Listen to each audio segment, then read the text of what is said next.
Salut à tous. Je suis Anne-Marie Legrand et vous êtes sur une chaîne dédiée à l'orientation professionnelle et au choix de carrière. Si ce sujet vous intéresse, abonnez-vous. Et maintenant, passons directement au thème de la vidéo d'aujourd'hui. Souscripteur.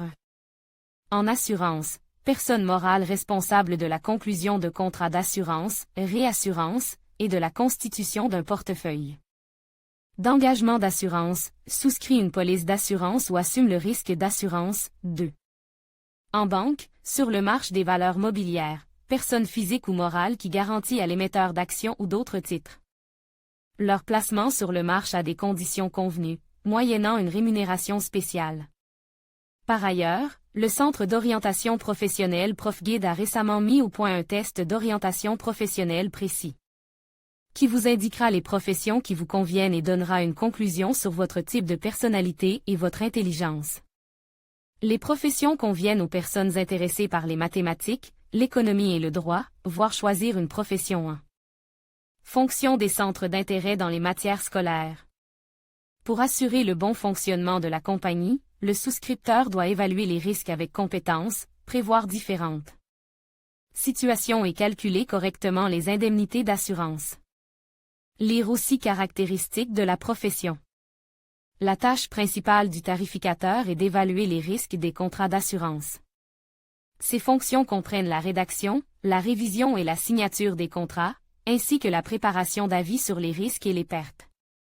Le travail du tarificateur se déroule en plusieurs étapes, la confirmation que l'objet à assurer appartient effectivement à l'assureur, l'identification et l'évaluation du risque inhérent à l'objet, prise de décision sur l'assurance de l'objet donne avec application d'une tarification médicale et professionnelle, l'affectation de l'objet à un certain groupe de risques, l'établissement de conditions supplémentaires dans le contrat, fixer les tarifs d'assurance, le montant de la prime d'assurance conformément aux tarifs de la compagnie, la signature du contrat. Avantages et inconvénients de la profession. Les avantages sont la stabilité du salaire, la sécurité sociale avec l'inscription officielle dans l'entreprise, paquet social approprié, la possibilité de prendre des vacances et des jours de congé. En règle générale, il s'agit d'un travail de bureau, les déplacements professionnels étant dus à des souscripteurs travaillant dans le domaine de l'immobilier et des transports. Voulez-vous devenir prof-orientologue en seulement 2 mois? Faites un métier utile qui aide les gens. Le cours d'Elmira Davidova. Parmi les points négatifs, on peut attribuer le fait que les spécialistes habitués à travailler avec des chiffres ont du mal à trouver un langage commun avec les clients. Il faut donc tenir compte du fait que la capacité à communiquer avec les souscripteurs est nécessaire. Le principal inconvénient de ce travail est la grande responsabilité du souscripteur vis-à-vis de l'entreprise. Après tout, c'est lui qui évalue le coût du risque et donne son accord pour qu'il soit accepté par l'assurance. Qualités importantes. Scrupules, esprit d'analyse. Tout d'abord, un spécialiste doit avoir une pensée analytique, la capacité d'aborder de manière globale la résolution de toutes sortes de problèmes. Il est souhaitable qu'il ait de l'expérience en matière de souscription, d'élaboration de documents normatifs, et la possession de programmes spéciaux supplémentaires est appréciée. S'il s'agit d'une entreprise étrangère, la connaissance de l'anglais est obligatoire. Exigences supplémentaires, il est nécessaire de connaître l'évaluation des risques en matière d'assurance des personnes et des biens. Les principes de constitution d'un portefeuille d'assurance, les aspects juridiques de l'assurance, la stabilité financière d'un organisme d'assurance, l'établissement d'un budget, la constitution de réservé d'assurance, la souscription en réassurance, le règlement des sinistres. Souscripteurs et personnes dont la signature vaut littéralement des millions. Lire aussi formation des souscripteurs. Certaines compagnies forment elles-mêmes des spécialistes, en recrutant des étudiants d'universités spécialisés sans expérience pratique. La spécialisation souscripteur existe dans de nombreuses universités économiques, notamment à l'Académie des finances du gouvernement de la Fédération de Russie, à l'Académie russe d'économie Plekhanov, à l'École supérieure d'économie, à l'Institut de gestion et d'entrepreneuriat dans le domaine social de l'UGJ. Les diplômés de l'École d'assurance de l'Institut d'État des Relations internationales du ministère des Affaires étrangères de Russie. sont très appréciés sur le marché. De nombreuses entreprises ouvrent leur propre université d'entreprise ou leur propre centre d'enseignement. Cependant, cela dépend beaucoup du domaine dans lequel le spécialiste travaillera. Souvent, les personnes ayant suivi une formation technique deviennent de bons souscripteurs, MADI, médecine, architecture. Aujourd'hui, les spécialistes russes ont la possibilité d'étudier et d'améliorer leurs qualifications à l'étranger, ou des séminaires. Sont souvent organisés pour se familiariser avec les normes et les approches internationales en matière de souscription. Selon les acteurs du marché de l'assurance, il est impossible de suivre une formation de souscripteur à proprement parler, car ce spécialiste n'acquiert un certain nombre de connaissances nécessaires que dans la pratique. En outre, pour devenir souscripteur, outre des connaissances spécialisées, il faut avoir un état d'esprit approprié, une intuition bien développée et une vision large. Université Banque 56 000 et en pas de place budget d'économie. Économie et gestion du capital humain 295 000 et en 25 places budgétaires économie et comptabilité, par branche, 70 000 et en pas de place à budget 80 000 et en pas de place à budget rémunération du travail. Le salaire dépend principalement de l'expérience professionnelle, du poste occupé et de la taille de l'entreprise. Pour les jeunes professionnels ayant suivi une formation appropriée, le salaire moyen peut s'élever à 1 000 $. Le chef du service de souscription avec 3 à 5 ans d'expérience a un salaire de 1 500 à 3 000 $ et plus. Dans les grandes entreprises, le chef du service de souscription peut gagner jusqu'à 5 000 $ par mois.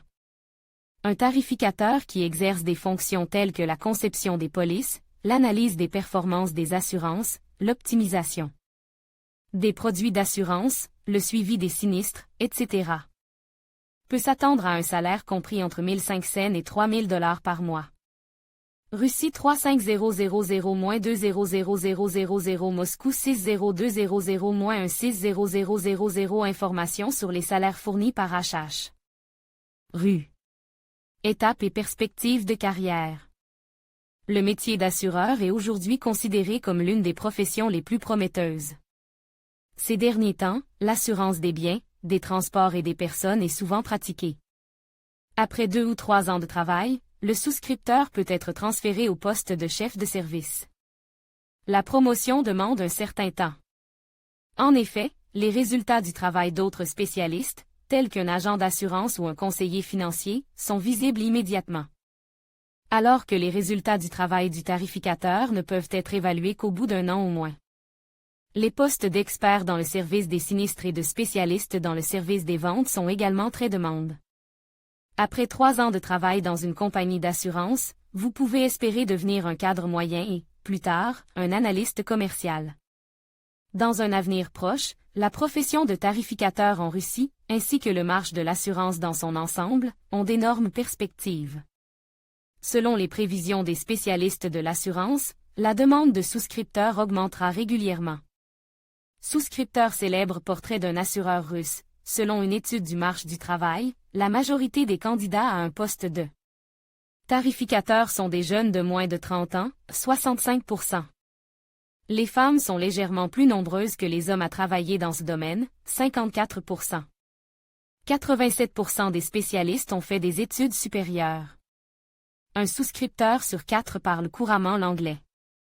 Dans la littérature nationale sur l'assurance, les questions relatives à la qualité de la gestion des risques ont été abordées dans les travaux de Arkhipova N. Besfamineia, L. V. Goldstein, G. I. Grizankova Y. V. Kornilov I. A. Nikolenko N. P. Artamonov A. P. Tsiganov A. A. Chernova G. V. Turbinaka. E. Chakov V. V. Yuldachev R. T. Yurchenko L. A. Ozade SS. Basilvich V. D. Gamankova O. A. Tatarina T. V. Neshiporenko V. I.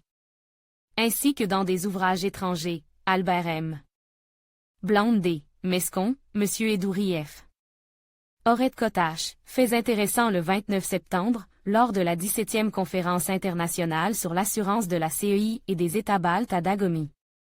A été déclarée la journée des souscripteurs, dont le sponsor général était Asiatran Reo JSC. Cependant, en fonction de leurs activités, les souscripteurs peuvent célébrer à la fois le 6 octobre, journée de l'assureur, et le 27 novembre, journée de l'évaluateur. Aphorisme sur l'assurance et les risques: celui qui ne risque rien ne gagne rien, celui qui risque tout perd tout. Celui qui ne cherche que des profits sera peu de chances de devenir très riche, et celui qui investit tous ses biens dans des entreprises risquées et souvent ruine et tombe dans la pauvreté. Il est donc nécessaire de combiner le risque avec une sécurité connue contre la perte. Refuser le risque, c'est refuser la créativité. À Macaronco, si nous voulons atteindre quelque chose, nous devons risquer autant que nous le prétendons. Jim Rohn: la victoire sans risque est une victoire sans gloire. Sénèque: ce sont les directeurs des compagnies d'assurance qui pleurent le plus fort sur les catastrophes naturelles passées. N'est-il pas temps de créer un bureau des assurances? Si vous êtes devenu un diplomate professionnel, vous avez certainement souscrit une police d'assurance. Si vous êtes devenu un assureur professionnel, vous avez forcément appris les secrets de la diplomatie. Qu'est-ce qu'un assureur? Un assureur est un stratège qui tire profit de ses propres peurs et de celles des autres. Le président est le garant de la Constitution est le garant de l'État, l'assurance est le garant ultime, elle assume les risques des garants précédents. La peur a de grands yeux, l'assure est numérisée.